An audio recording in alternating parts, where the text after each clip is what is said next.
before this, we stood in a world of rules, where love was negotiated, where marriage was measured, where even a glance could carry consequences. We watched people wait, obey, endure, and yet, beneath it all, something restless remained. Because even in a world of contracts and control, the heart never truly listens. The shadows we encountered before were only a prelude. Today, the story deepens. It was a world of signs. The stars whispered, the saints judged, the weather warned, and somewhere, at the edge of the village, there was always someone who knew more than they should. Someone who wasn't a witch, but probably was. Everyone had an opinion about love, what it meant, when it was allowed, whether it would survive, and still, people loved anyway, clumsily, bravely, sometimes, against all advice, because medieval or not, the heart remains wonderfully disobedient. But now, we leave the villages behind, the festivals, the quiet negotiations. We ride east, far beyond the reach of stone walls, into a land without borders. No castles, no courts, no written laws carved into marble, only wind, only sky, only movement.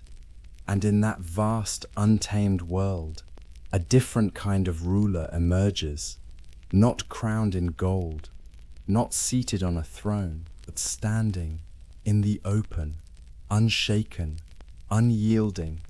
Her name was Tamiris. You may know the names of great conquerors, men who built empires, who reshaped the world with armies and ambition. But Tamiris was something else. She did not inherit a kingdom of walls. She ruled the horizon.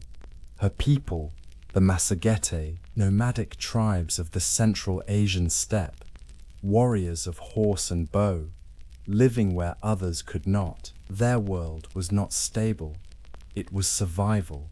Endless plains, harsh winters, enemies on every side. And yet they endured because they adapted. Children learned to ride before they could walk straight. Archery was not a skill, it was instinct. Their wealth was not gold, it was movement, horses, cattle, freedom. And among them, Tomiris did not stand behind.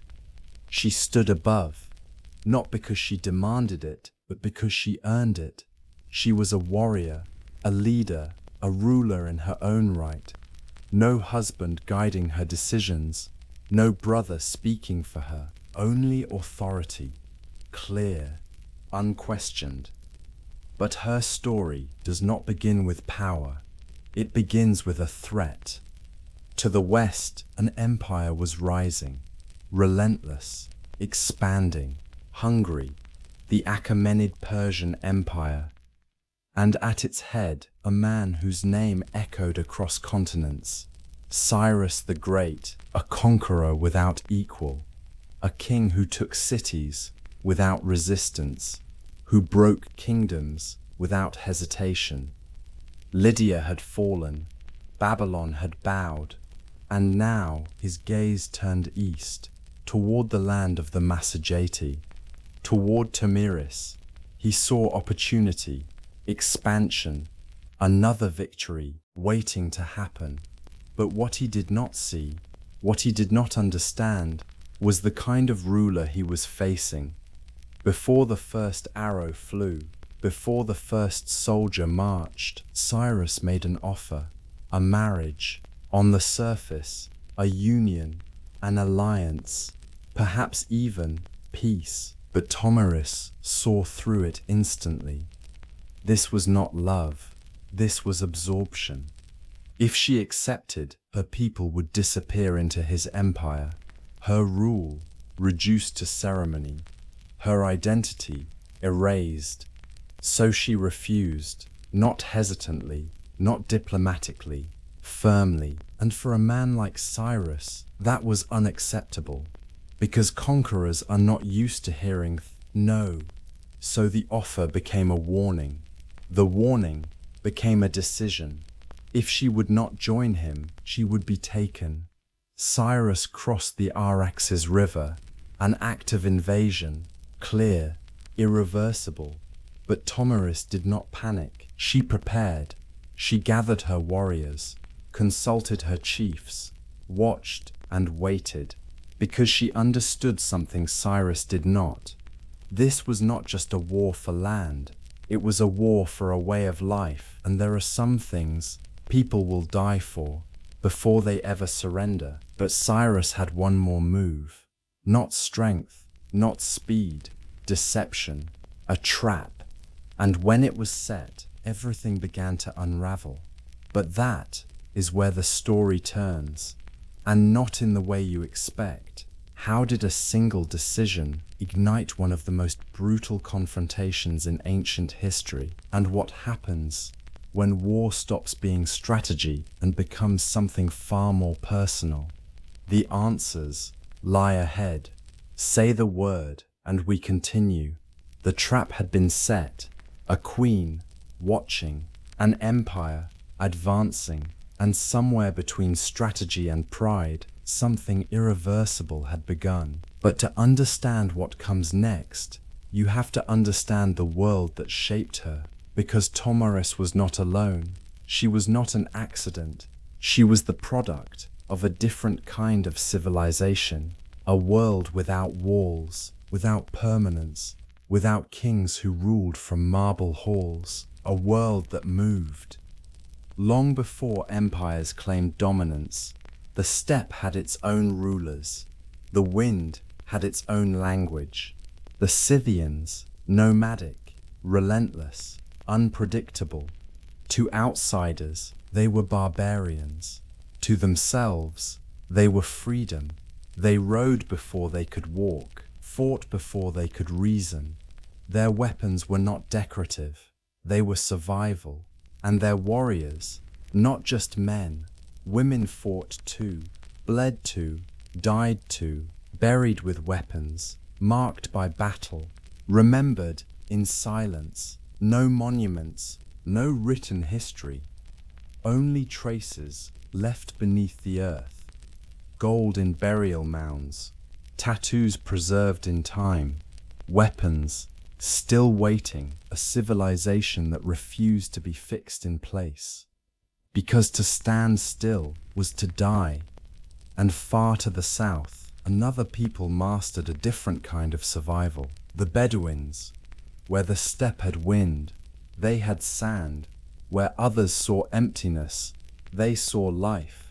They moved with the desert, followed the stars, measured time in survival. Their homes could vanish in hours. Their wealth walked beside them. Camels, clans, honor, and in that world, reputation was everything. A guest was sacred, an insult unforgettable. War was precise, not destruction, but balance.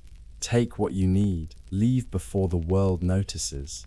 And through it all, stories, poems carried history, voices carried law, memory carried identity. No books, no archives, just breath.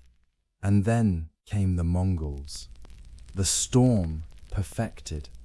What others practiced, they mastered. Speed, deception, control. They did not just ride the wind, they weaponized it. Armies that moved faster than fear. Strategies that broke empires before battles even began. And yet, even at the height of power, they returned to the same thing. The open land, the endless sky. Because no matter how much they conquered, they never belonged to cities. They belonged to movement. To understand Tomaris is to understand this truth. Nomads did not need empires. Empires needed them. They traded with them, guided them, protected them. and when necessary, destroyed them. Trade or raid, respect or ruin, the choice was always mutual. A king might sign a treaty one day and lose everything the next, because to a nomad, power was not held. It was negotiated and remembered through stories, because when you do not write history, you become it. Oral tradition, voices across generations, a single story surviving centuries. And that is how we know her, not through stone, not through records, but through echoes, through one man who chose to tell her story, a historian, a storyteller, a man who blurred truth and legend until they became inseparable. And still, her name remained, because some stories refuse to die. They evolve, they spread, they become something larger than fact. A queen who defeated an empire, a mother who avenged her son, a ruler who refused to bow. But here's what makes it unsettling. The more we learn about her world, the clearer one thing becomes. This wasn't luck. This wasn't an exception. Women like her existed. Warriors, leaders, strategists. Not hidden, not rare, just forgotten. From the Scythian riders to the Mongol queens, to the women who ruled from tents instead of thrones, a pattern emerges. Power was never as one-sided as history claims. It was simply recorded that way. And Tomiris, she was the one they couldn't ignore, because her story ends with something impossible to forget. A king defeated, an empire stopped, and a message so brutal it echoed across centuries. But here's the part that lingers. After the battle, after the victory, after the revenge, she disappears. No tomb, no record, no final chapter, just silence, as if the earth itself refused to hold her. And that silence is where the mystery begins, because we started with something small: love, control, rules that governed human connection. And now we stand in a world where those rules collapse, where emotion becomes war, where power meets resistance, where one decision changes everything. So ask yourself, what truly drives history? Is it strategy, power, empire, or something far more dangerous, grief? Because when love is controlled, it bends. But when it breaks, it doesn't whisper, it destroys. And Tomiris may be the clearest proof of that, but we have only scratched the surface. The most chilling discovery is still waiting in the dark. Part 3 is coming. Make sure you're subscribed to see how it all ends. Until then,